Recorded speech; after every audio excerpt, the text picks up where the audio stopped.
Suriah tangkap wanita Israel, Zionis minta ditukar dengan 2 tahanan.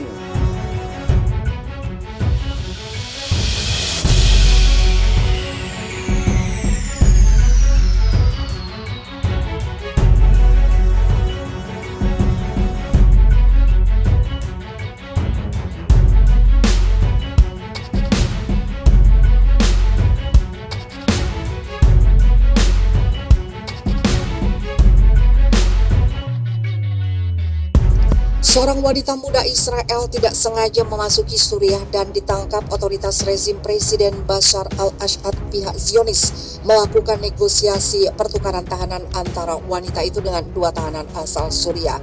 Kantor berita pemerintah Suriah Sana melaporkan negosiasi pertukaran tahanan ditengahi oleh Rusia. 2 tahanan yang dipenjara di Israel mungkin ditukar dengan wanita itu, tulis Sana kemarin.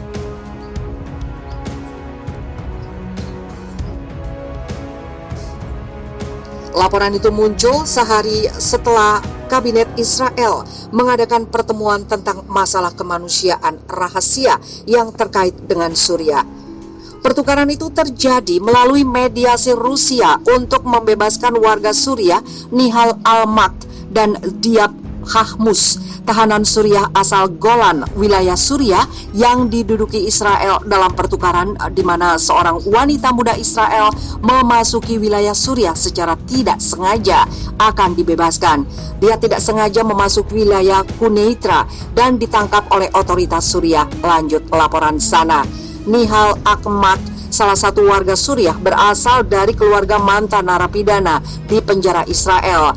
Kakaknya dibebaskan dalam pertukaran tahanan tahun lalu, juga dimediasi oleh Rusia, yang terjadi setelah Suriah mengembalikan sisa-sisa jasad seorang tentara Israel yang tewas dalam pertempuran tahun 1982.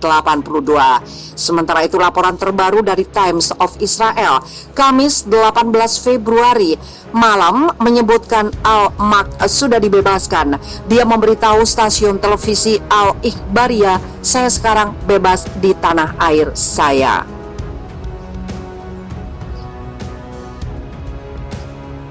Almak dihukum pada 2017 oleh pengadilan Israel karena penghasutan. Menurut Almak, dia sudah dibebaskan dari penjara dan menyelesaikan hukumannya di bawah tahanan rumah dengan persyaratan yang sangat ketat. "Jika saya menginjakkan kaki di luar rumah, mereka dapat menangkap saya dan memasukkan saya kembali ke penjara," kata Almak. Menurutnya, beberapa tentara Israel datang ke rumahnya dan menawarkan untuk menghapus persyaratan jika dia akan meninggalkan Israel ke Damaskus. Almak mengatakan bahwa dia menolak, meminta untuk dibebaskan tanpa syarat dan diizinkan untuk tetap di Golan. Menurutnya, permintaan itu dikabulkan pihak Zionis. Almak memberitahu penyiar televisi bahwa dia memberi hormat kepada Presiden Bashar al-Assad. Belum jelas kapan pembebasan tahanan kedua asal Suriah, Diab Khahmus. Jadwal pembebasan wanita Israel juga belum diketahui.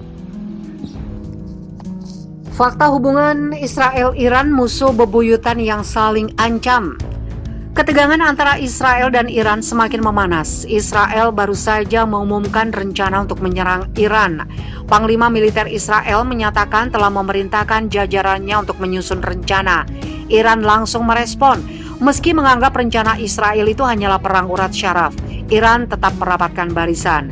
Kepala Staf Presiden Iran Hassan Rouhani, Mahmoud Faizi, berjanji negaranya siap dan bersedia untuk mempertahankan diri. Iran memang musuh bebuyutan Israel dan kerap saling mengancam untuk menyerang. Berikut fakta-fakta hubungan dua musuh bebuyutan Israel dan Iran. Awalnya hubungan Iran dengan Israel tidak begitu rumit. Setelah Israel merdeka pada 1948, kedua negara sempat mengembangkan hubungan karena alasan strategis dan ekonomi. Pada 1950-an, sebagai bagian dari doktrin pinggiran, Perdana Menteri David Ben-Gurion Israel mulai membina hubungan dengan negara-negara non-Arab dan etnis minoritas. Kedua negara juga memiliki hubungan yang kuat dengan Amerika Serikat dan menentang upaya Soviet untuk mendapatkan pengaruh di wilayah tersebut. Iran menjadi importir terbesar senjata Israel sekaligus mengekspor minyak ke negara tersebut. Israel pun memiliki misi diplomatik di Teheran. Selama 3 dekade antara 1948 sampai 1978, hubungan mereka terjalan baik. Tapi hubungan tiba-tiba pecah setelah monarki digulingkan pada 1979. Rezim teokratis baru Iran memberi Amerika Serikat label sebagai setan besar dan melabeli Israel sebagai setan kecil. Rezim Iran juga meninggalkan Israel dan mendukung perjuangan Palestina. Ketegangan semakin terasa setelah Israel menginvasi Lebanon pada 1982. Saat itu operasi perdamaian untuk Galilea berusaha memaksa sekutu Iran, Organisasi Pembebasan Palestina, keluar dari Lebanon.